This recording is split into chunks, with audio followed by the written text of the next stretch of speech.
చాలా రకాల హెడేక్స్ ఉంటాయండి. హెడేక్ అంటే తలనొప్పి అని. కామన్గా మనం టెన్షన్ టైప్ హెడేక్ అంటాం. అంటే స్ట్రెస్ వల్ల వస్తుంటుంది. ప్రిడామినెంట్గా మనకు ఈ టెంపరల్ రీజన్లో కనిపిస్తుంది. సో దాంతోపాటుగా తల నుంచి వెనక భాగం వైపు వెళ్తుంటుంది. సో స్ట్రెస్ ఎక్కువ ఉన్నప్పుడు ఆ హెడేక్ వస్తుంటుంది. సో దానికి మెడికేషన్స్ మనం పెయిన్ కిల్లర్స్ వాడేసి తర్వాత స్ట్రెస్ తగ్గించుకొని యోగా మెడిటేషన్ అలా చేస్తే కొంతవరకు మనం టెన్షన్ టైప్ హెడేక్ను తగ్గించవచ్చు. ఇంకా రకమైన ప్రధానమైనటువంటి తలనొప్పి మైగ్రేన్ అంటాం, అంటే పార్శ్వ నొప్పి. సో పార్శ్వ నొప్పి అంటే మనకు ఒక సైడ్ తల భాగంలో ఒక సైడ్ స్టార్ట్ అవుతుంది. తర్వాత మనం ఎక్కడ సైడ్ ఉందంటే ఒక సైడ్ నుంచి, అంటే ఫస్ట్ ఇక్కడ ఐ చుట్టూ వచ్చింది అనుకోండి, దాని నుంచి వెనక్కి వెళ్ళిపోతుంటుంది.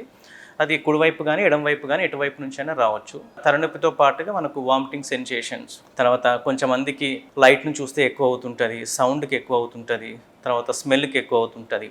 ఇలాంటి సిమ్టమ్స్ ఉంటాయి.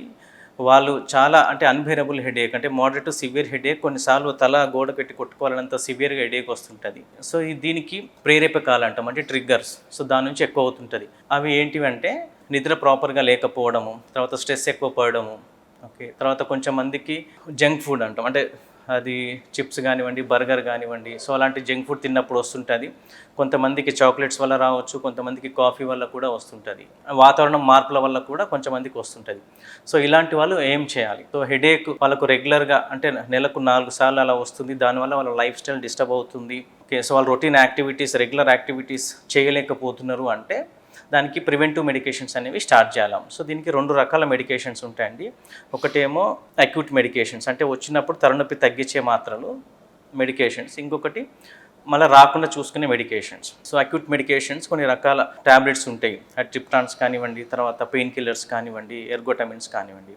తర్వాత ప్రివెంటివ్ మెడికేషన్స్ అనేవి కొన్ని రకాల గ్రూప్ ఆఫ్ మెడికేషన్స్ ఉంటాయి. ఫిట్స్ మెడికేషన్స్ ఉంటాయి, అంటే యాంటీ కన్వల్జెంట్స్ అంటాం.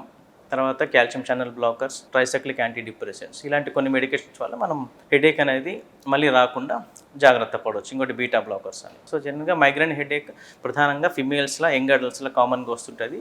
ఫ్యామిలీలో కూడా ఇది రన్ అవుతుంటుంది.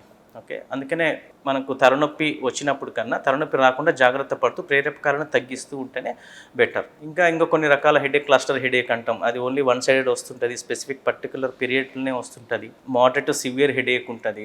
ఆ టైంలో ఐ నుంచి వాటర్ రావడము, తర్వాత ముక్కల నుంచి వాటర్, ఇది కోల్డ్ రావడము, ఇలాంటి సిమ్టమ్స్ ఉంటాయి. సో దీనికి కొన్ని రకాల మందుల వల్ల మనం ఇవి రాకుండా చూసుకోవచ్చు. ఇవి కాకుండా బ్రెయిన్ల ప్రాబ్లం వల్ల కూడా హెడేక్ వచ్చే ఛాన్సెస్ ఉంటుంది.